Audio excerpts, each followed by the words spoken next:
Students, तो आज हम इस वीडियो में डिस्कस करेंगे क्लास 12th का unit number 9 electronic devices physics का।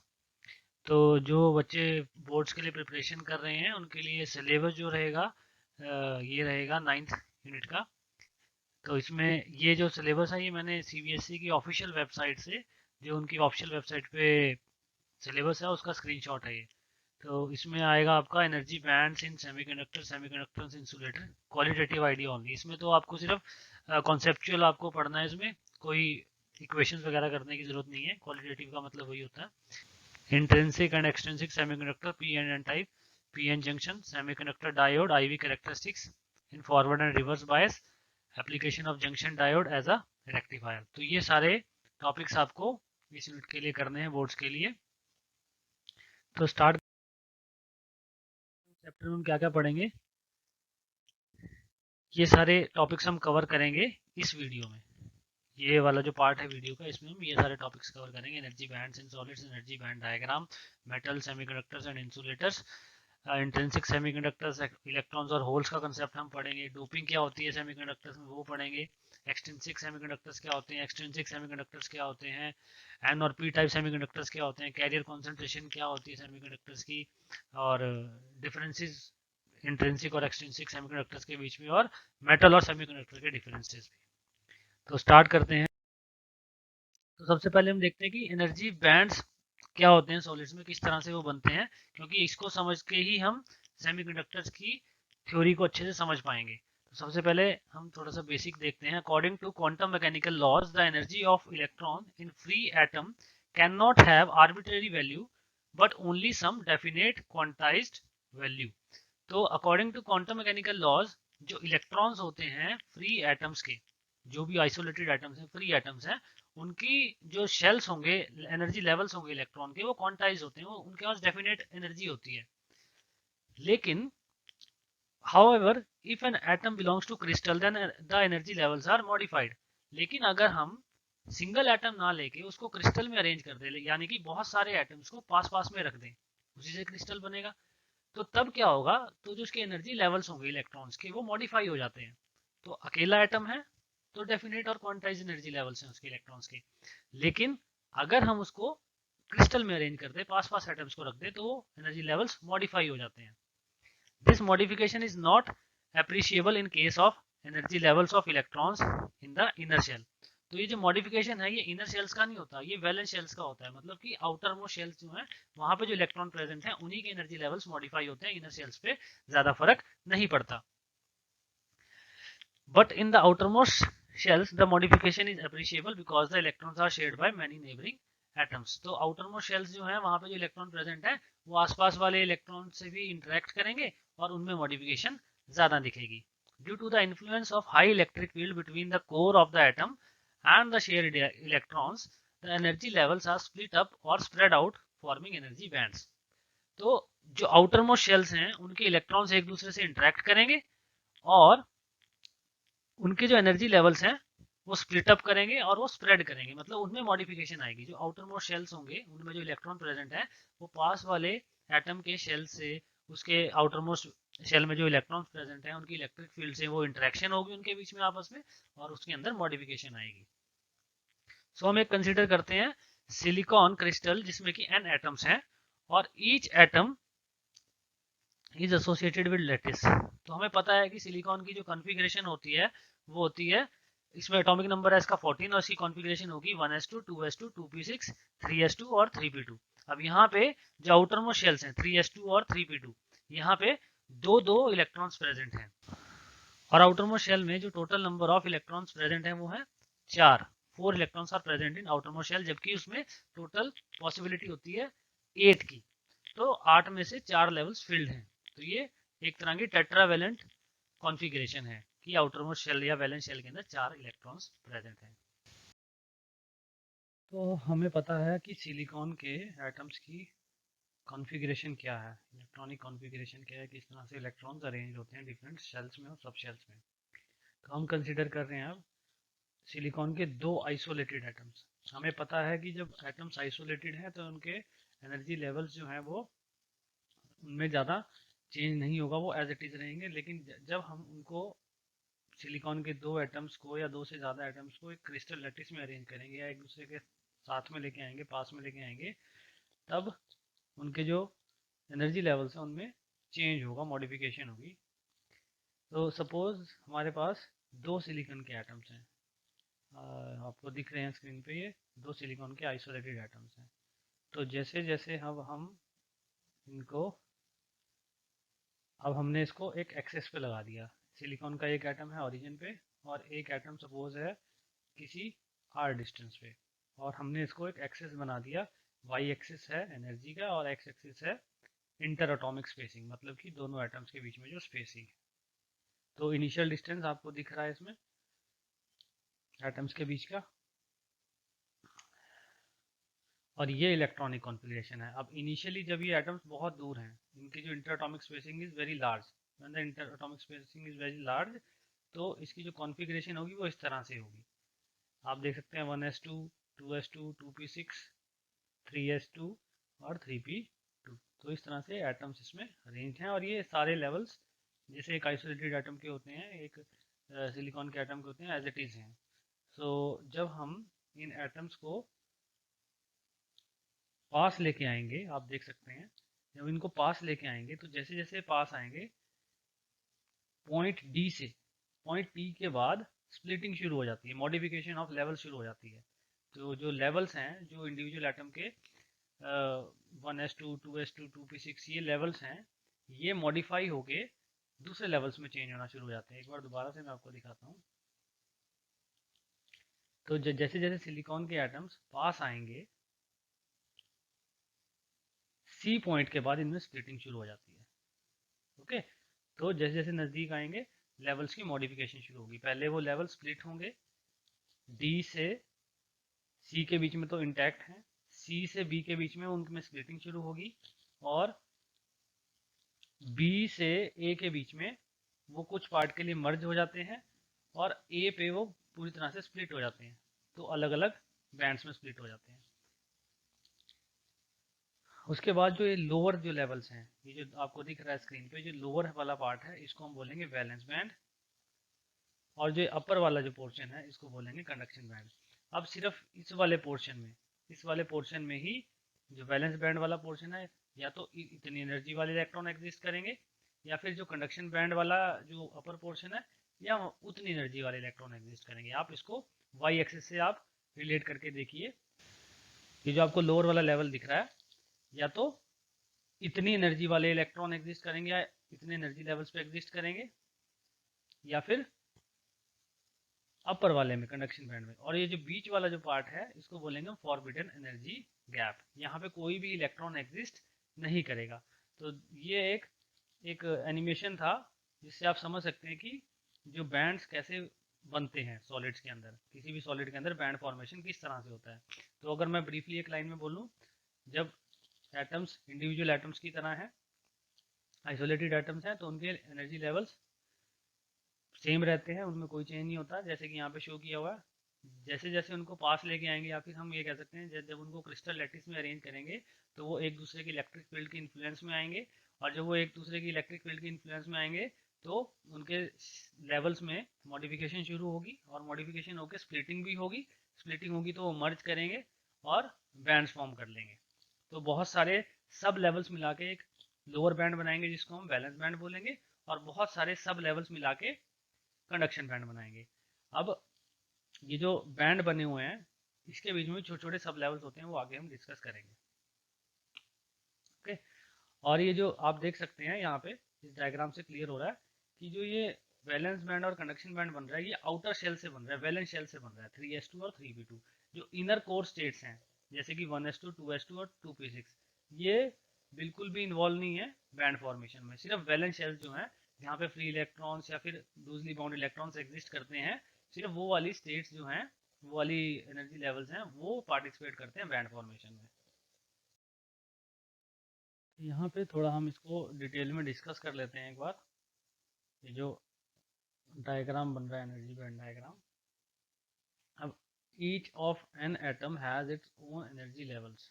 The energy levels are identical, sharp, discrete and distinct. R जो है डिस्टेंस है वो ओडी के इक्वल है, जो आर वो है ओडी के इक्वल है।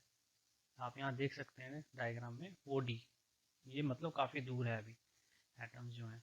तो इस केस में जब n एटम्स हैं उनके सबके लेवल्स जो होंगे वो शार्प, डिस्क्रीट और डिस्टिंक्ट होंगे, सबके अलग अलग होंगे, सबके डिस्क्रीट डिस्टिंक्ट आपको अलग अलग दिखेंगे सबके लेवल्स। उसके बाद the outer two subshells 3s and 3p of m shell or n is equal to 3 shell of silicon atom contain 2s electrons and 2p electrons. So there are 2n electrons completely filling 2n possible s levels, all of which are at same energy.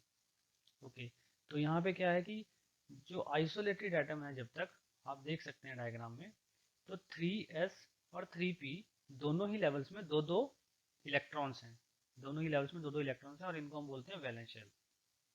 Okay, और अगर suppose करें हम lattice में हमारे पास n atoms हैं, तो इसका मतलब क्या होगा, 2n इलेक्ट्रॉन्स होंगे s लेवल में और 2n इलेक्ट्रॉन्स होंगे p लेवल में। 3s और 3p में दोनों में ही 2n और 2n इलेक्ट्रॉन्स होंगे और सबकी एनर्जी सेम होगी, जितने भी एटम, जितने भी अलग अलग एटम्स होंगे सबके लिए। ओके, तो एक एटम के पास 2 हैं, n एटम्स के पास 2n होंगे। Then of the 6n possible p levels only 2n are filled and all the filled p levels have same energy। अब हमें पता है कि p लेवल में जो p सबशेल रहता है वहाँ पे हम 6 इलेक्ट्रॉन्स को अकोमोडेट करा सकते हैं, लेकिन यहाँ पे तो सिर्फ 2 ही फील्ड हैं, 4 स्पेसिस खाली हैं, 4 उसमें जो अकोमोडेशन की स्पेस है वो खाली है। तो अनफिल्ड लेवल्स हैं 4 और फील्ड लेवल्स हैं 2, तो टोटल कितने होते हैं 6। अब एक के लिए 2 फील्ड हैं तो n के लिए होंगे 2n फील्ड और सबकी एनर्जी होगी सेम। उसके बाद OC से OD के बीच में, जब डिस्टेंस जो एटम के बीच का है वो OC से लेके OD के बीच में है, तो इस केस में क्या होगा, इंटरेक्शन नहीं होगी, there is no visible splitting of energy levels but there is develop a tendency for splitting of energy levels.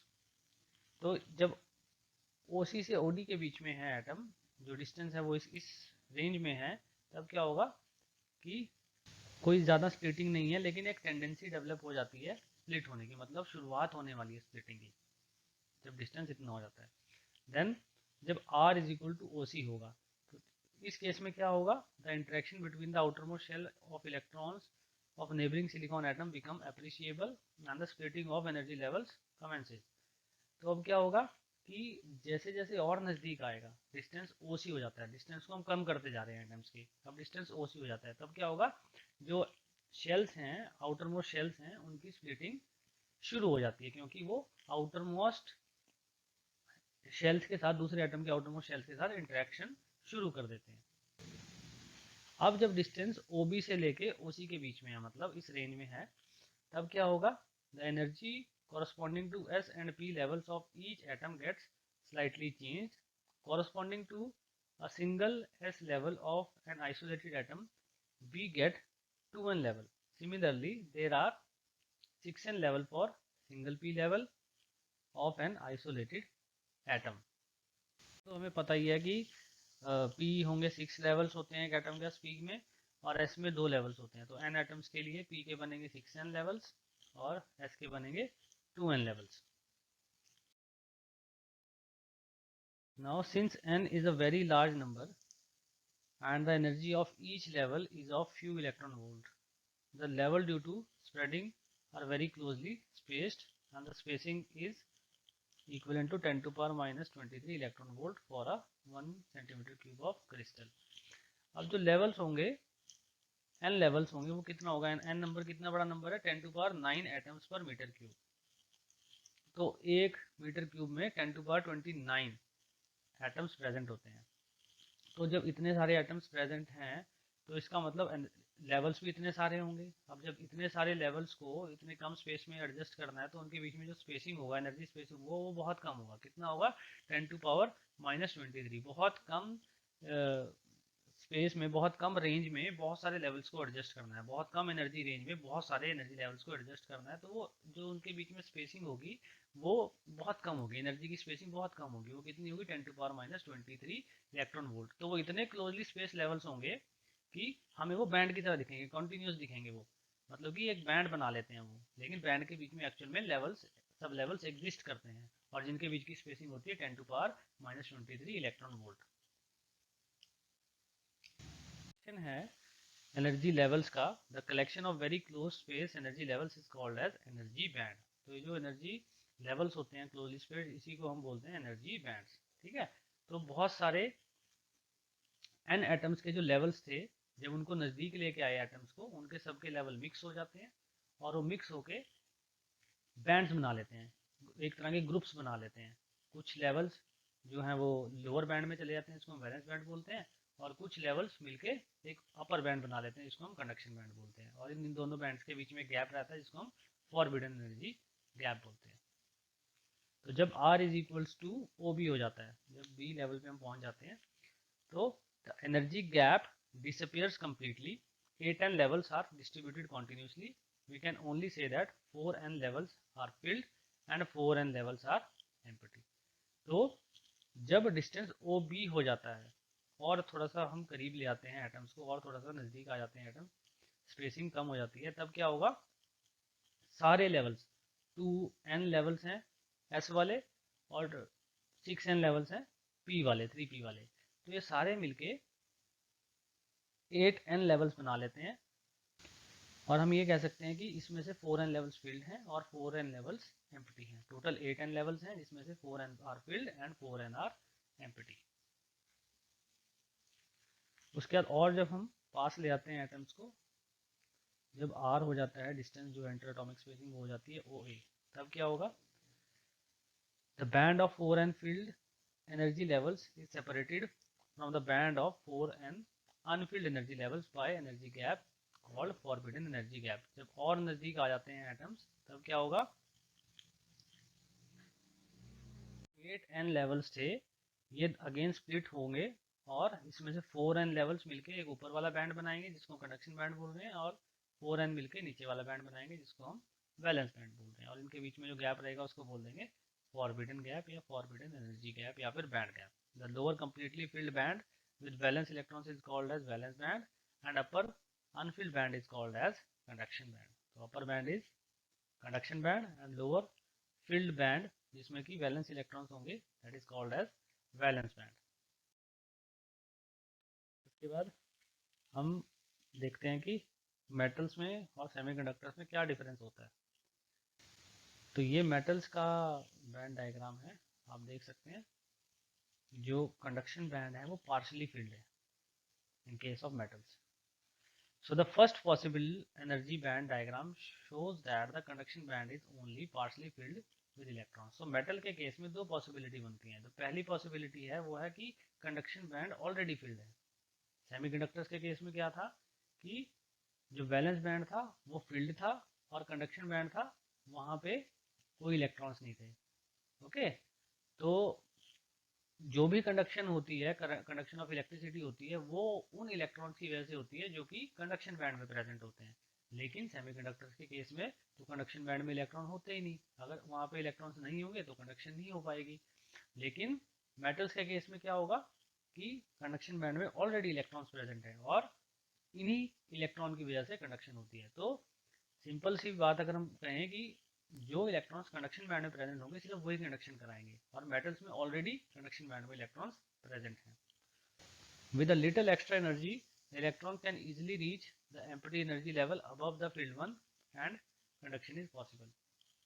तो अब हम इसको थोड़ा सा एक्स्ट्रा एनर्जी देंगे तो ये फ्री इलेक्ट्रॉन की तरह बिहेव करेंगे, और दे कैन कंडक्ट इलेक्ट्रिसिटी। तो इसलिए जो मेटल्स हैं वो इजिली इलेक्ट्रिसिटी को या हीट को कंडक्ट कर देते हैं। सेकेंड पॉसिबिलिटी क्या है? यहाँ पे बैंड्स ओवरलैप करेंगे। So the second possible energy band diagram shows that the conduction band is overlapping with the valence band। This is because the lowest level in the conduction band needs less energy than the highest level in the valence band। The electron in valence band overflow into conduction band and are free to move about in the crystal for conduction. इसका क्या मतलब है कि metals में इस तरह का band diagram भी आपको दिख सकता है, इस तरह का बैंड फॉर्मेशन भी हो सकता है जिसमें कि कंडक्शन बैंड और वैलेंस बैंड ओवरलैप कर रहे हैं। अब यहाँ पे जो इलेक्ट्रॉन्स वैलेंस बैंड में एग्जिस्ट कर रहे हैं, जो अपर लेवल्स हैं वैलेंस बैंड के, जो इलेक्ट्रॉन्स यहाँ पे एग्जिस्ट कर रहे हैं, यहीं पे कंडक्शन बैंड भी है। तो ये जो इलेक्ट्रॉन्स हैं ये उसी एनर्जी के साथ वैलेंस बैंड में भी पॉसिबल है और कंडक्शन बैंड में भी पॉसिबल है। तो जो लोवेस्ट कंडक्शन बैंड है, लोवेस्ट लेवल है कंडक्शन बैंड का, और जो हाईएस्ट लेवल है वैलेंस बैंड का, ये ओवरलैप कर रहे हैं। So therefore electron can exist at the same time in valence band as well in conduction band. और जैसे ही इलेक्ट्रॉन कंडक्शन बैंड में जाएगा तो वो कंडक्शन शुरू कर देगा। तो अगर कहीं भी हमें इलेक्ट्रॉन दिखता है कंडक्शन बैंड में, इसका मतलब वहां पे कंडक्शन होना श्योर है। तो these are the two possibilities for metal, या तो पार्शियली फिल्ड कंडक्शन बैंड होगा या फिर ओवरलैपिंग वैलेंस बैंड और कंडक्शन बैंड होगा। अब सेमीकंडक्टर्स में क्या होता है? अब हमें ये पता चल चुका है कि कंडक्शन ऑफ इलेक्ट्रिसिटी होती है presence of electron in conduction bands की वजह से, कि जब इलेक्ट्रॉन्स कंडक्शन बैंड में प्रेजेंट होंगे तभी वो इलेक्ट्रिसिटी को कंडक्ट कराएंगे। हमें पता है कि करंट फ्लो होना मतलब इलेक्ट्रॉन्स का फ्लो होना, तो इलेक्ट्रॉन्स तभी फ्लो होंगे जब वो कंडक्शन बैंड में प्रेजेंट होंगे और उन्हीं की वजह से कंडक्शन होती है। तो अब हम बैंड डायग्राम बनाते हैं सेमीकंडक्टर्स के लिए। तो सेमीकंडक्टर्स के लिए वैलेंस बैंड जो है वो फिल्ड है और कंडक्शन बैंड एम्प्टी है, जैसा कि हमने डिस्कस किया। और इनके बीच में कुछ गैप रहता है जिसको हम बोलते हैं फॉरबिडन एनर्जी गैप, और ये इसकी वैल्यू जो है अराउंड 1 इलेक्ट्रॉन वोल्ट रहती है। ये एनर्जी का गैप है, जो कंडक्शन बैंड है उसका लोएस्ट लेवल और वैलेंस बैंड का हाईएस्ट लेवल, इनके बीच में जो गैप है इसको हम बोलेंगे फॉरबिडन एनर्जी गैप। मैं दोबारा रिपीट करता हूँ, वैलेंस बैंड का हाईएस्ट लेवल और कंडक्शन बैंड का लोएस्ट लेवल, इनके बीच में जो गैप है उसको हम बोलेंगे फॉरबिडन एनर्जी गैप, और इसकी वैल्यू 1 इलेक्ट्रॉन वोल्ट के आसपास रहती है। सिलिकॉन के लिए 1.1 इलेक्ट्रॉन वोल्ट है अराउंड अप्रॉक्सीमेटली, और जर्मेनियम के लिए 0.74 इलेक्ट्रॉन वोल्ट जो बैंड गैप की वैल्यू है, फॉरबिडन एनर्जी गैप की जो वैल्यू है। तो सेमीकंडक्टर के लिए at absolute zero temperature no electron has energy to jump from valence band to conduction band and hence crystal is insulator. तो जब जीरो टेम्परेचर होगा, 0 केल्विन होगा, बिल्कुल ठंडा कर देंगे हम क्रिस्टल को, तब क्या होगा, एक भी इलेक्ट्रॉन प्रेजेंट नहीं होगा कंडक्शन बैंड के अंदर, सारे इलेक्ट्रॉन्स वैलेंस बैंड के अंदर प्रेजेंट होंगे। और अगर इलेक्ट्रॉन कंडक्शन बैंड में नहीं है तो वो कंडक्शन नहीं कर सकता, it will behave like a insulator. तो ये मस्ट कंडीशन है कि इलेक्ट्रॉन्स का कंडक्शन बैंड में होना, प्रेजेंट होना जरूरी है। At room temperature, some valence band electrons gain energy more than the energy gap and move to the conduction band to conduct even under the influence of weak electric field. तो जैसे जैसे temperature बढ़ेगा तो क्या होगा, temperature के बढ़ने के साथ कुछ इलेक्ट्रॉन्स जो है वो एनर्जी गेन करेंगे और वो कंडक्शन बैंड में चले जाएंगे। जब वो कंडक्शन बैंड में चले जाएंगे फिर हम हल्की सी भी उसको बैटरी से एनर्जी देंगे या फिर इलेक्ट्रिक फील्ड में उसको रखेंगे, वहाँ पे कंडक्शन शुरू हो जाएगी।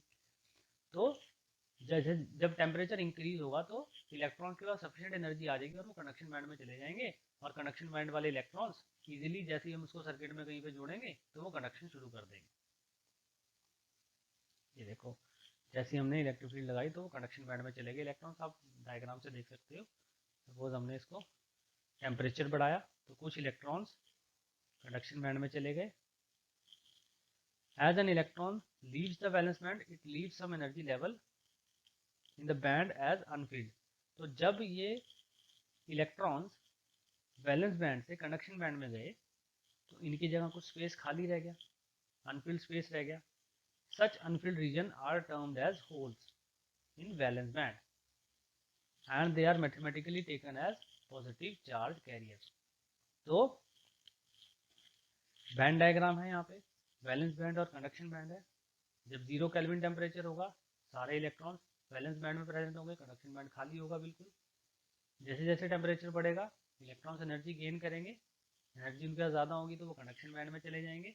और जब एक इलेक्ट्रॉन वैलेंस बैंड को छोड़ के कंडक्शन बैंड में जाएगा तो जहाँ से वो गया है वहाँ पे अनफिल्ड एनर्जी लेवल रह जाएगा। उस अनफिल्ड एनर्जी लेवल को हम बोलेंगे होल, और इसको हम as a positive charge treat करते हैं।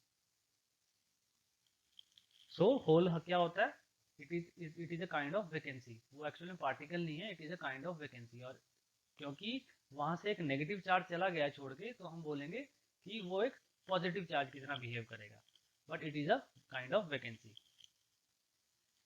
So any movement in this region is referred to as positive hole moving from one position to another। तो अगर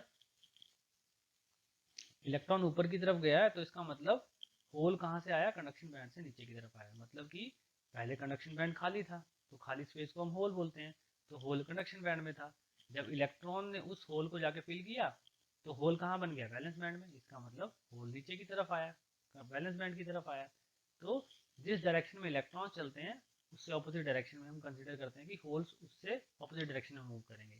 तो direction of holes is opposite to the direction of movement of electrons। और insulator, insulator का अगर हम band diagram बनाएं तो क्या होगा, यहाँ पे कंडक्शन बैंड है और वैलेंस बैंड है, और वैलेंस बैंड फिल्ड है, कंडक्शन बैंड कम्प्लीटली एम्प्टी है, और इसके बीच में फॉरबिडन एनर्जी गैप है। लेकिन ये जो फॉरबिडन एनर्जी गैप है ये बहुत ज़्यादा है, इसको ओवरकम करना इज़ वेरी डिफिकल्ट। सेमीकंडक्टर के केस में कितना था, अराउंड 1 इलेक्ट्रॉन वोल्ट, लेकिन यहाँ पे बहुत ज़्यादा है। और अगर ये फॉरबिडन एनर्जी गैप ज़्यादा होगा, यहाँ पे तो इलेक्ट्रॉन एग्जिस्ट कर ही नहीं सकता। तो कम से कम इलेक्ट्रॉन को कितनी एनर्जी चाहिए, 6 इलेक्ट्रॉन वोल्ट की एनर्जी चाहिए वैलेंस बैंड से कंडक्शन बैंड में जाने के लिए, तभी वो कंडक्ट कर पाएगा। लेकिन अगर इतनी एनर्जी नहीं मिलती तो एक इलेक्ट्रॉन वैलेंस बैंड से कंडक्शन बैंड नहीं जा पाएगा, और अगर वो नहीं जा पाएगा कंडक्शन बैंड में, इसका मतलब वो कंडक्ट नहीं कर पाएगा। That is why insulator can not conduct. तो इंसुलेटर्स में क्या होगा, वैलेंस बैंड और कंडक्शन बैंड के बीच में जो गैप होगा, फॉरबिडन एनर्जी गैप होगा, वो बहुत ज़्यादा होगा। कितना होगा, 6 इलेक्ट्रॉन वोल्ट से ज़्यादा होगा। So electrons, however heated, cannot practically jump to the conduction band from valence band due to a large energy gap. Therefore, the conduction is not possible in insulator. Okay, तो band gap यहाँ पे ज़्यादा होगा, तभी ये conduct नहीं कर पाएंगे। अब डायमंड का एग्जांपल लें तो यहाँ पे एनर्जी बैंड गैप जो है डायमंड का वो है अराउंड 7 इलेक्ट्रॉन वोल्ट, जो कि बहुत ज़्यादा है। It is not possible for the electron to jump from valence band to conduction band, that's why conduction is not possible. अब इलेक्ट्रॉन और होल्स क्या है, on receiving an additional energy, one of the electron from covalent bond breaks and is free to move in crystal lattice।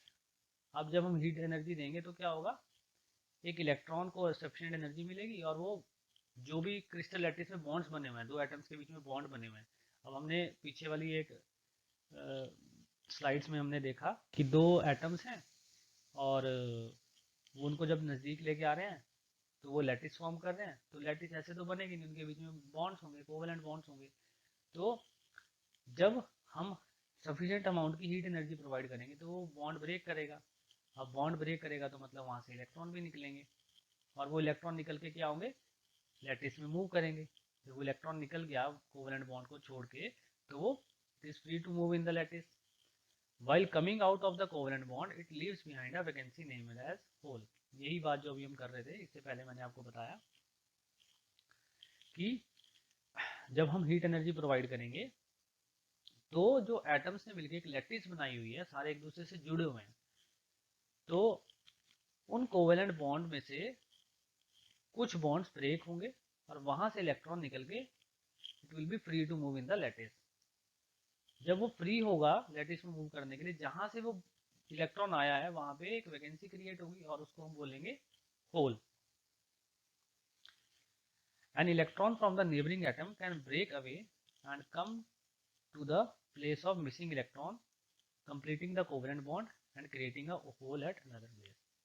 अब हमने heat provide करी, एक जगह से कोवेलेंट बॉन्ड ब्रेक हुआ, वहां से इलेक्ट्रॉन फ्री हो गया, लैटिस में उसने घूमना शुरू कर दिया। अब हीट तो हम कॉन्टिन्यूसली प्रोवाइड करा रहे हैं। अब हो सकता है जो होल क्रिएट हुआ है, जो वैकेंसी क्रिएट हुई है एक बॉन्ड ब्रेक होने की वजह से, उसको कोई और बॉन्ड ब्रेक होके वहां से एक इलेक्ट्रॉन आएगा और उसको वैकेंसी को फिल करेगा। मतलब एक बॉन्ड ब्रेक हुआ, वहां पे इलेक्ट्रॉन चला गया, एक होल क्रिएट हो गया, एक वैकेंसी क्रिएट होगी। अब उस वैकेंसी को भरने के लिए हो सकता है किसी और जगह पे एक बॉन्ड ब्रेक होगा, वहां से इलेक्ट्रॉन आएगा और इस वाली वैकेंसी को फिल कर देगा। तो इस तरह से इलेक्ट्रॉन्स की मूवमेंट शुरू हो जाएगी, और जब इलेक्ट्रॉन्स की मूवमेंट शुरू होगी it means the current is flowing. The holes have randomly the holes move randomly in the crystal lattice. तो इसी तरह से होल्स भी मूव करेंगे लैटिस में। The completion of bond may not necessarily due to an electron from the bond of a neighboring atom. The bond may be completed by a conduction band electron, free electron, and this is referred as electron hole recombination. तो जब एक whole को, एक vacancy को एक electron fill करेगा, चाहे वो बॉन्ड ब्रेक होके भी आ सकता है या फिर वो कंडक्शन बैंड से भी आ सकता है। कंडक्शन बैंड का मतलब है कि high energy electron, conduction band एक हाई एनर्जी लेवल है। तो जब इलेक्ट्रॉन का एनर्जी ज़्यादा हो जाती है तो हम उसे बोलते हैं कि वो कंडक्शन बैंड में चला गया है। तो जब वो इलेक्ट्रॉन कंडक्शन बैंड से वापस वैलेंस बैंड में आएगा और वैलेंस बैंड में जो उसके जाने से वैकेंसी क्रिएट हुई थी, जब वो वापस उसी वैकेंसी को फिल कर देगा तो इस प्रोसेस को हम बोलेंगे इलेक्ट्रॉन होल रिकॉम्बिनेशन। एक इलेक्ट्रॉन है वो चला गया कंडक्शन बैंड में है और एक वैकेंसी क्रिएट हो गई है वैलेंस बैंड में। तो जब अगर वो इलेक्ट्रॉन कंडक्शन बैंड से वापस आए और वैलेंस बैंड में वैकेंसी को फिल कर दे तो इस प्रोसेस को हम बोलेंगे इलेक्ट्रॉन होल रिकॉम्बिनेशन। अब इंट्रिंसिक और प्योर सेमीकंडक्टर्स क्या होते हैं? अब प्योर से तो हमें नाम से ही पता चल रहा है कि जो प्योर है। अब जैसे कि जर्मेनियम का एग्जांपल लें, हम germanium is a kind of semiconductor. Germanium एक सेमीकंडक्टर है और इसको हम बोलते हैं, जब हम प्योर ले रहे हैं, प्योर जर्मेनियम की बात कर रहे हैं, तो उसको बोलते हैं इंट्रिंसिक सेमीकंडक्टर। तो ये हमारे पास एक जर्मेनियम की क्रिस्टल है, जर्मेनियम क्रिस्टल है, लैटिस है। इसमें आप देख सकते हैं कि हर एक जर्मेनियम एटम के पास 4 वैलेंस इलेक्ट्रॉन्स हैं और इन सब इलेक्ट्रॉन्स ने एक दूसरे के साथ एक बॉन्ड बनाया हुआ है, कोवेलेंट बॉन्ड बनाया हुआ है। और क्योंकि बॉन्डिंग है इसलिए एक लैटिस फॉर्म कर लिया इन्होंने, एक क्रिस्टल बना लिया है। ओके, अब यहाँ पे आप देख सकते हैं सारे जो एटम्स हैं वो सारे के सारे जर्मेनियम के हैं, कोई और इसमें इम्प्योरिटी या कुछ अलग से बाहर का कोई एटम नहीं है। तो this is a pure crystal, तो इसको हम बोलते हैं इंट्रिंसिक सेमीकंडक्टर।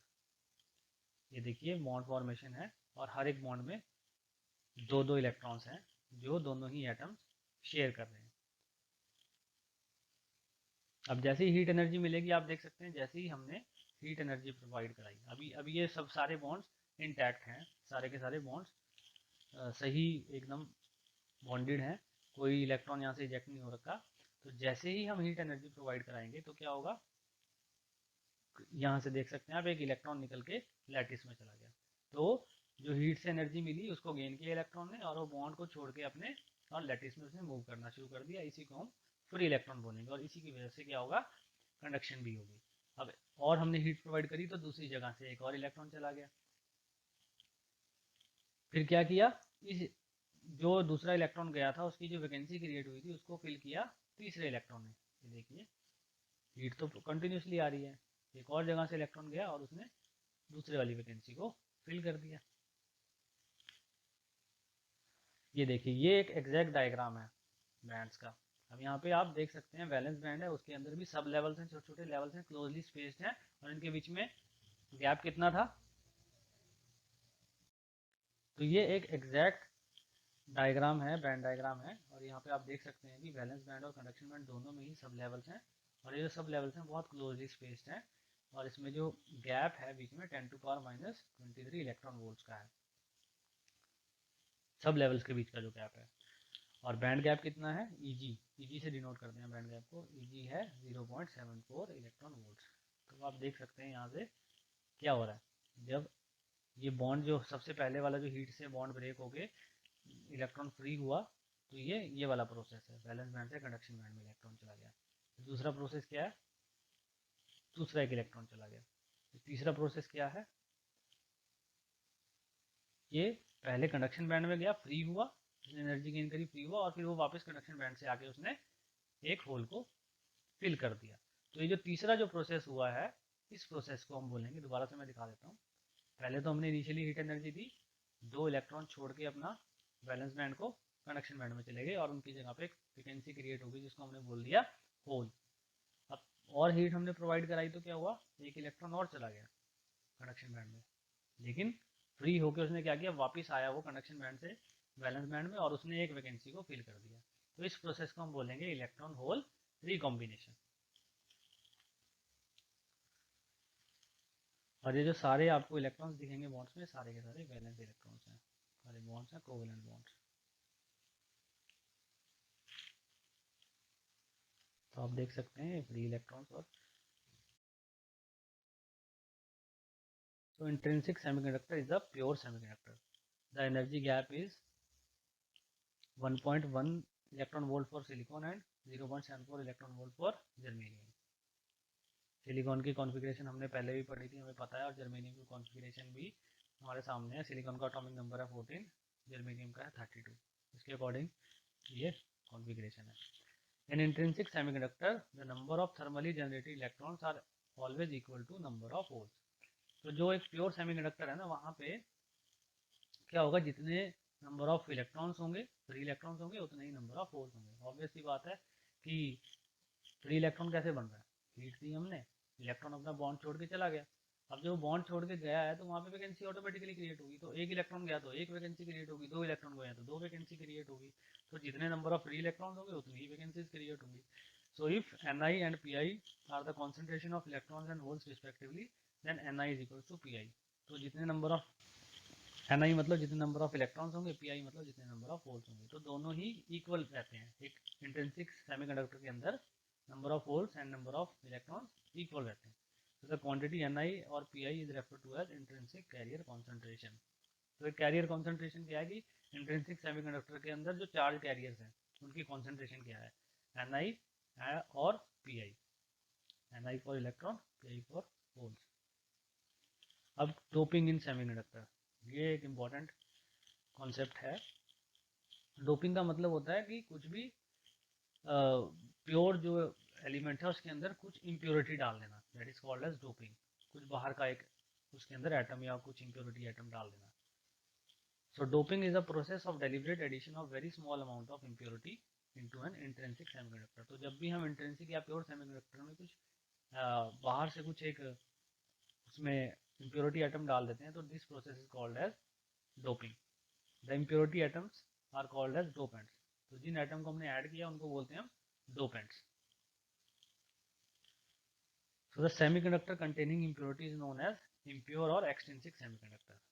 तो ऐसा सेमीकंडक्टर जिसमें हमने इम्प्योरिटी एटम डाल दिए हैं उसको हम बोलेंगे इम्प्योर या फिर एक्सट्रिंसिक सेमीकंडक्टर। प्योर वाले को हम बोल रहे थे इंट्रिंसिक, इम्प्योर वाले को बोलेंगे एक्सट्रिंसिक सेमीकंडक्टर। अब मेथड क्या है डोपिंग के, heating the crystal in the presence of dopant atom. कोई क्रिस्टल है उसको हमने डोपेंट एटम के साथ हीटअप कर दिया, तो वो क्या होंगे, डोपेंट एटम फ्यूज कर जाते हैं क्रिस्टल के अंदर और वो एक इम्प्योर क्रिस्टल बना देते हैं, डोपिंग वाला क्रिस्टल बन जाता है। ठीक, adding impurity atoms in the molten state of semiconductor. अब मोल्टन स्टेट में हमने सेमीकंडक्टर के कुछ इम्प्योरिटी एटम डाल दिए, तो वहाँ पे भी जो हम उसको क्रिस्टलाइज करेंगे दोबारा ठंडा करके, मोल्टन का मतलब पिघला के हमने डाल दिया उसमें इम्प्योरिटी एटम। तो उसके बाद जब उसको ठंडा करेंगे, क्रिस्टल बनाएंगे, तो जब नया क्रिस्टल बनेगा वो डोपिंग वाला ही होगा, डोपिंग वाला सेमीकंडक्टर बनेगा, वो इम्प्योर बनेगा वो। थर्ड है bombarding semiconductor by ions of impurity atom. मतलब कि क्रिस्टल लिया एक और उस पर हमने इम्प्योरिटी एटम्स बम्बार्ड करा दिए, कहीं ना कहीं से उसको इम्प्योरिटी वाले एटम को एक्सेलरेट कराया, कुछ इंस्ट्रूमेंट से कुछ कोई एक्सेलरेटर से उसको एक्सेलरेट कराया और बम्बार्डिंग करा दी क्रिस्टल के ऊपर। एक क्रिस्टल लिया, उसके ऊपर हमने हाई स्पीड से, हाई एनर्जी से इम्प्योरिटी एटम्स को बम्बार्ड करा दिया। बम्बार्ड करा दिया मतलब उनको उस पर मतलब गिरा दिया, बम्बार्डमेंट मतलब हाई एनर्जी से उसके ऊपर इंट्रैक्शन कराना क्रिस्टल के ऊपर। तो दीज आर द मेथड। उसके बाद थोड़ा सा डिस्कस कर लेते हैं हम एक्सट्रिंसिक और इम्प्योर सेमीकंडक्टर को। ये थोड़ा सा ध्यान से आप देखिए, बहुत इंपॉर्टेंट कॉन्सेप्ट है। दो तरह के इम्प्योर सेमीकंडक्टर्स होंगे, एक्सट्रिंसिक सेमीकंडक्टर होंगे। एक होगा एन टाइप सेमीकंडक्टर और दूसरा पी टाइप सेमीकंडक्टर होता है। तो पहले देखते हैं कि एन टाइप क्या है। तो ये जर्मेनियम का एटम्स हैं, ये सारे जर्मेनियम के एटम्स हैं। ये यहाँ पे कोई दूसरे इम्प्योरिटी एटम का भी हमारे को एटम नहीं दिख रहा, सिर्फ जर्मेनियम के सारे एटम दिख रहे हैं। अब हमने क्या किया, यहाँ पे एक आर्सेनिक का एक एटम लगा दिया, ये इम्प्योरिटी है, आर्सेनिक की इम्प्योरिटी लगा दी। अब आप देख सकते हैं जर्मेनियम के सारे एटम्स के पास वैलेंस शेल में 4 इलेक्ट्रॉन्स थे, लेकिन आर्सेनिक के पास 5 इलेक्ट्रॉन्स हैं, तो एक इलेक्ट्रॉन एक्स्ट्रा है। तो आर्सेनिक का एटम जर्मेनियम के साथ 4 बॉन्ड्स तो बना लेगा, 4 कोवेलेंट बॉन्ड बन जाएंगे, लेकिन जो 5th इलेक्ट्रॉन है, एक्स्ट्रा इलेक्ट्रॉन, वो फ्री रहेगा, वो कहीं बॉन्ड नहीं बनाएगा। ओके, आप देख सकते हैं सबके बॉन्ड बन गए, लेकिन एक इलेक्ट्रॉन फ्री है आर्सेनिक का, क्योंकि इसके पास 5 इलेक्ट्रॉन्स थे। तो ये जो इलेक्ट्रॉन है this will be free to move, जो एक्स्ट्रा इलेक्ट्रॉन है आर्सेनिक का this will be free to move in the lattice. अब इसको बैंड डायग्राम से देख लेते हैं। तो आप यहाँ पे आपको वैलेंस बैंड और कंडक्शन बैंड के बीच में एक डॉटेड लाइन दिख रही होगी। ये जो डॉटेड लाइन है इसको बोलते हैं हम डोनर लेवल। अभी डोनर लेवल क्या है? अब आर्सेनिक जो था उसके पास 5 इलेक्ट्रॉन थे, 4 ने तो बॉन्ड बना लिया, 5वां इलेक्ट्रॉन फ्री है। वो जो फ्री इलेक्ट्रॉन है उसके पास एनर्जी ज़्यादा है, वो कहीं भी घूम सकता है। तो वो एनर्जी इतनी ज़्यादा है कि ये बिल्कुल कंडक्शन बैंड के बराबर है। कंडक्शन बैंड से थोड़ा सा कम है, बराबर नहीं है, कंडक्शन बैंड से थोड़ा सा कम है। तो ये जो लेवल है जहाँ पे आर्सेनिक का एक्स्ट्रा एटम रहता है जी, तो ये जो लेवल है जहाँ पे आर्सेनिक का एक्स्ट्रा इलेक्ट्रॉन रहता है इस लेवल को हम बोलते हैं डोनर लेवल। और इस डोनर लेवल और कंडक्शन बैंड के बीच में जो गैप है वो बहुत कम है, दैट इज 0.045 इलेक्ट्रॉन वोल्ट। तो ये इतना कम गैप है कि इलेक्ट्रॉन बहुत इजीली एनर्जी गेन करके कंडक्शन बैंड में जा सकता है और कंडक्शन करा सकता है। ओके, तो ये फायदा है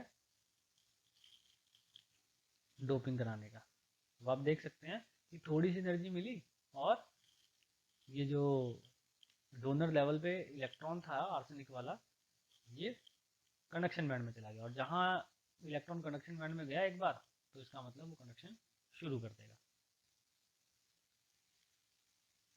So when the semiconductor of group 4 tetravalent such as silicon or germanium is doped with a pentavalent impurity group 5 elements such as phosphorus, arsenic and type semiconductor is formed। तो जब हम डोपिंग एटम में pentavalent impurity डालेंगे, जो doping atom ने डाला है अगर वो पेंटावेलेंट है, पेंटावेलेंट मतलब जिसके पास वैलेंस शेल में 5 इलेक्ट्रॉन्स हैं, तो जो सेमीकंडक्टर बनेगा उसको हम बोलेंगे एन टाइप सेमीकंडक्टर। तो नॉर्मली जर्मेनियम के सारे टेट्रावेलेंट हैं, सारे एटम जो हैं टेट्रावेलेंट, उनके पास वैलेंस शेल में 4 इलेक्ट्रॉन्स हैं। अगर उसमें से हम एक एटम को रिप्लेस करके एक पेंटावेलेंट इम्प्योरिटी डाल दें, एक या एक से ज़्यादा पेंटावेलेंट इम्प्योरिटीज डाल दें जिसके पास वैलेंस शेल में 5 इलेक्ट्रॉन्स हों, तो तब जो सेमीकंडक्टर बनेगा that is called as N type semiconductor. When a germanium is doped with arsenic, the 4 valence electrons of arsenic form the covalent bond with germanium atom and the 5th electron of arsenic atom is loosely bound।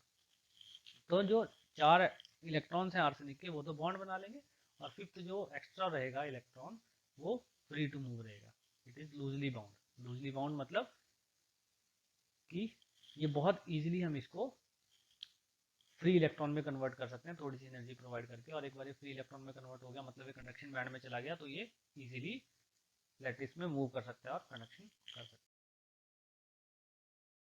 है। Energy required to detach the 5th loosely bound electron is only of order of 0.045 electron volt for germanium.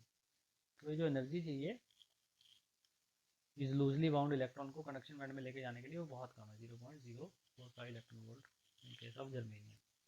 A small amount of energy provided to the thermal agitation is sufficient to detach this electron and it is ready to conduct। तो बहुत कम energy, बहुत ही कम energy thermal या आसपास की surrounding से heat लेके बहुत easily electron conduction band में चला जाता है।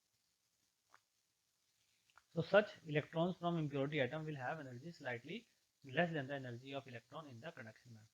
तो ये जस्ट नीचे रहते हैं, मतलब बिल्कुल थोड़ा सा फर्क होता है कंडक्शन बैंड में और जो ये लूजली बाउंड इलेक्ट्रॉन है डोनर लेवल वाला, इनकी एनर्जी में बहुत कम डिफरेंस होता है, इसीलिए ये डोनर लेवल वाला इलेक्ट्रॉन बहुत इजीली कंडक्शन बैंड में जा सकता है और कंडक्शन कर सकता है। Therefore the energy state corresponding to 5th electron is in the forbidden gap and slightly below the lower level of conduction band। This energy level is called as donor level. ये मैं बता दिया था आपको कि इसी लेवल को हम डोनर लेवल बोलते हैं। The impurity atom is called as donor. तो जो एटम को हमने डाला उसको हम बोलेंगे डोनर। तो जो इम्प्योरिटी जिसके पास 5 इलेक्ट्रॉन्स है वैलेंस शेल में उसको हम पेंटावेलेंट बोलते हैं, और ऐसी इम्प्योरिटी डालने से ही एक सेमीकंडक्टर क्या बनता है, एन टाइप सेमीकंडक्टर बनता है। तो पेंटावेलेंट इम्प्योरिटी डालने से जो एक एक्स्ट्रा लेवल बन रहा है कंडक्शन बैंड के पास उसको बोलते हैं डोनर लेवल, और उस एटम को बोलते हैं डोनर एटम। तो पेंटावेलेंट इम्प्योरिटी को हम बोलते हैं donor. N type semiconductor is called as donor type semiconductor. तो जो एन टाइप सेमीकंडक्टर है इसको हम डोनर। इसके बाद है हमारा पी टाइप सेमीकंडक्टर। तो ये भी एक तरह का एक्सट्रिंसिक सेमीकंडक्टर ही है। ये हमारा जर्मेनियम के एटम्स को अरेंज किया हुआ है लैटिस में, और यहाँ पे सारे जर्मेनियम के एटम्स हैं और इनके जो 4 वैलेंस इलेक्ट्रॉन शो किए हुए हैं। और यहाँ पे जो हमने एक इम्प्योरिटी एटम डाला है ये इंडियम का है, और इसमें जो वैलेंस इलेक्ट्रॉन्स हैं वो है 3 इलेक्ट्रॉन्स। तो ये है ट्राई वैलेंट इम्प्योरिटी। तो जब हम एक ट्राई वैलेंट इम्प्योरिटी ऐड करते हैं प्योर सेमीकंडक्टर के अंदर, that semiconductor will become P type semiconductor. तो पी टाइप सेमीकंडक्टर में क्या है, जिसमें एक ट्राई वैलेंट इम्प्योरिटी एटम हो। अब यहाँ पे आप देख सकते हैं कि सारे जर्मेनियम एटम्स के पास 4 वैलेंस इलेक्ट्रॉन्स हैं, लेकिन इंडियम के पास 3 ही वैलेंस इलेक्ट्रॉन्स हैं। तो 3 बॉन्ड्स तो ये बना सकता है जर्मेनियम के साथ, लेकिन चौथा बॉन्ड नहीं बन पाएगा और वहाँ पे एक वैकेंसी क्रिएट हो जाएगी।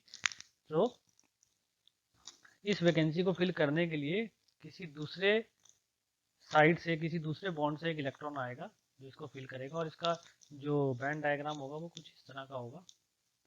अब यहाँ पे जो एक लेवल बनेगा वो फॉरबिडन एनर्जी गैप के अंदर जो लेवल बनेगा वो वैलेंस बैंड के पास बनेगा। तो एन टाइप सेमीकंडक्टर में जो एक्स्ट्रा लेवल बन रहा था वो बन रहा था कंडक्शन बैंड के पास, उसको बोल रहे थे हम डोनर लेवल। अब यहाँ पे जो लेवल बन रहा है वो बन रहा है एक्सेप्टर लेवल, और ये बन रहा है वैलेंस बैंड के पास। और ये क्यों बन रहा है, क्योंकि हमने इम्प्योरिटी एटम ऐड किया है। और ये लेवल किसकी वजह से है, इम्प्योरिटी एटम की वजह से, इंडियम की वजह से है। तो यहाँ पे क्या है कि बीच में ये लेवल आया है जहाँ पे फॉरबिडन एनर्जी गैप है। वैसे तो यहाँ पे इलेक्ट्रॉन एग्जिस्ट नहीं कर सकता, कोई लेवल एग्जिस्ट नहीं कर सकता, लेकिन क्योंकि हमने इम्प्योरिटी डाल दी है तो यहाँ पे एक लेवल आ जाता है, इसको बोल देते हैं हम एक्सेप्टर लेवल। और को इस लेवल को आप देख सकते हैं एक इलेक्ट्रॉन वैलेंस बैंड से फिल कर देगा। ये देखो, अब इस लेवल को फिल कर दिया। अब यहाँ पे एक इलेक्ट्रॉन बैठा हुआ है। अब इसका मतलब क्या है कि ये इलेक्ट्रॉन और कंडक्शन बैंड के बीच में जो बैंड गैप है वो कम हो गया। वैलेंस बैंड और कंडक्शन बैंड के बीच में जितना एनर्जी का गैप था वो ज़्यादा था, लेकिन अब इलेक्ट्रॉन कहाँ एग्जिस्ट कर सकता है, एक्सेप्टर लेवल पे कर सकता है। अब क्या होगा, अब वो कंडक्शन बैंड में इजीली जा सकता है, कम एनर्जी के साथ जा सकता है। इसका मतलब कंडक्टिविटी ज़्यादा होगी। So when a semiconductor of group 4 tetravalent such as silicon or germanium is doped with trivalent impurity, group 3 elements such as indium, P type semiconductor is form. तो जब हम ट्राईवेलेंट इम्प्योरिटी डालेंगे तब क्या होगा, पी टाइप सेमीकंडक्टर फॉर्म होगा। So when a germanium is doped with indium, the 3 valence electrons of indium form 3 covalent bonds with 3 germanium atoms. The vacancy that exists with the 4th covalent bond with 4th germanium atom constitutes a hole. तो 3 तो bonds बन जाते हैं indium के 3 electrons के साथ, 3 germanium atom के electrons के साथ, लेकिन जो चौथा बॉन्ड है वहाँ पे एक वैकेंसी रह जाती है जिसको हम होल बोल देते हैं, और वो आपको डायग्राम में दिख भी जाएगी इसमें। Now the distinction between intrinsic and extrinsic semiconductor. तो ये थोड़े कुछ डिफरेंसेस हैं एक्सट्रिंसिक में और एक्सट्रिंसिक में। पहला है प्योर ग्रुप 4 एलिमेंट्स। जो प्योर सेमीकंडक्टर्स हैं, इंट्रिंसिक सेमीकंडक्टर हैं, वो होते हैं प्योर 4th ग्रुप के एलिमेंट्स। एक्सट्रिंसिक सेमीकंडक्टर में क्या होता है, ग्रुप 3 और group 5 elements are introduced in group 4 elements. मतलब कि जो टेट्रावेलेंट में है उसमें ट्राईवेलेंट और पेंटावेलेंट एलिमेंट्स भी डाल देते हैं, लेकिन प्योर में क्या होता है, सिर्फ ट्राईवेलेंट एलिमेंट्स होते हैं। Second, conductivity is only slight. जो प्योर है इंट्रिंसिक सेमीकंडक्टर है उसकी कंडक्टिविटी कम होगी, और जो एक्सट्रिंसिक है उसकी कंडक्टिविटी ज़्यादा होगी। थर्ड है conductivity increases with rising temperature for intrinsic semiconductor. तो जैसे जैसे टेम्परेचर बढ़ेगा इंट्रिंसिक सेमीकंडक्टर की कंडक्टिविटी बढ़ती है, और एक्सट्रिंसिक सेमीकंडक्टर के साथ भी ऐसे ही है, जैसे जैसे ज़्यादा इम्प्योरिटी एटम्स डालेंगे उसकी भी कंडक्टिविटी इंक्रीज करेगी। एक और मैं आपको पॉइंट बता दूं कि जो सेमीकंडक्टर्स हैं वहाँ पे टेम्परेचर बढ़ाने के साथ कंडक्टिविटी बढ़ती है, और जो मेटल्स होते हैं वहाँ पे टेम्परेचर बढ़ाने के साथ कंडक्टिविटी कम होती है। तो यहाँ पे दोनों ही केसेस में टेम्परेचर बढ़ाने से, इंट्रिंसिक में भी एक्सट्रिंसिक में भी टेम्परेचर बढ़ाने से कनेक्टिविटी बढ़ेगी, लेकिन जो इंट्रिंसिक की कनेक्टिविटी है वो कम होती है और एक्सट्रिंसिक की थोड़ी ज़्यादा होती है कनेक्टिविटी। और एक्सट्रिंसिक में जितनी ज़्यादा इम्प्योरिटी आइटम्स होंगे, जितनी इम्प्योरिटी कॉन्सेंट्रेशन ज़्यादा होंगी, उतनी उसकी कनेक्टिविटी ज़्यादा होगी। चौथा पॉइंट है प्योर में, the number of holes is always equal to the number of free electrons. Intrinsic के अंदर तो number of holes and electrons बराबर होते हैं, लेकिन एक्सट्रिंसिक के अंदर ऐसा नहीं होता। In an the number of electrons is greater than the number of holes and in P the number of holes is greater than the number of electrons. तो एन में इलेक्ट्रॉन्स ज़्यादा होते हैं और पी में होल्स ज़्यादा होते हैं। अब सेमीकंडक्टर और मेटल में differentiation. Semiconductor behave like insulator at 0 Kelvin. जो सेमीकंडक्टर हैं वो 0 केल्विन पे एक तरह के इंसुलेटर की तरह बिहेव करते हैं। It's conductivity increases with rise in temperature. लेकिन मेटल्स में connectivity decrease with rise in temperature. अभी मैंने बताया भी था कि मेटल्स के केस में कनेक्टिविटी कम होती है टेम्परेचर के बढ़ाने से, सेमीकंडक्टर में बढ़ती है डायरेक्टली। सेकंड पॉइंट है conductivity increase with the rise in potential difference applied. और मेटल्स के केस में connectivity in the intrinsic property. Semiconductor के केस में सेकंड पॉइंट जो है conductivity increase with rise in potential difference applied. और metal के केस में conductivity is an intrinsic property of metal and is independent of applied potential. तो semiconductor में potential जो आपने अप्लाई किया उस पर भी डिपेंड करेगी कनेक्टिविटी। मेटल के केस में ऐसा नहीं है, वो उसकी खुद की प्रॉपर्टी है। वहाँ पे पोटेंशियल की वैल्यू चेंज करने से, पोटेंशियल डिफरेंस को चेंज करने से कंडक्टिविटी में कोई डिफरेंस नहीं आएगा। कंडक्टर के केस में थर्ड पॉइंट है does not obey the Ohm's law. जो सेमीकंडक्टर है वो ओम्स लॉ को ओबे नहीं करते, मेटल्स ओम्स लॉ को ओबे करते हैं। और फोर्थ पॉइंट है doping the semiconductors with impurities fastly increase the conductivity, जबकि मेटल्स में making alloy with another metal decreases the connectivity. अब डोपिंग से सेमीकंडक्टर में कनेक्टिविटी बढ़ेगी, लेकिन उसी डोपिंग से जब हम अलॉय बनाते हैं उसी डोपिंग से मेटल्स की कनेक्टिविटी कम हो जाती है। तो डोपिंग के साथ सेमीकंडक्टर में कनेक्टिविटी बढ़ेगी और मेटल्स के अंदर कम होगी। तो ये हमारा फर्स्ट पार्ट हो जाता है सेमीकंडक्टर डिवाइसेस चैप्टर का इस यूनिट से। तो अब इसके लिए नेक्स्ट जो पार्ट होगा इसका वो हम नेक्स्ट वीडियो में करेंगे।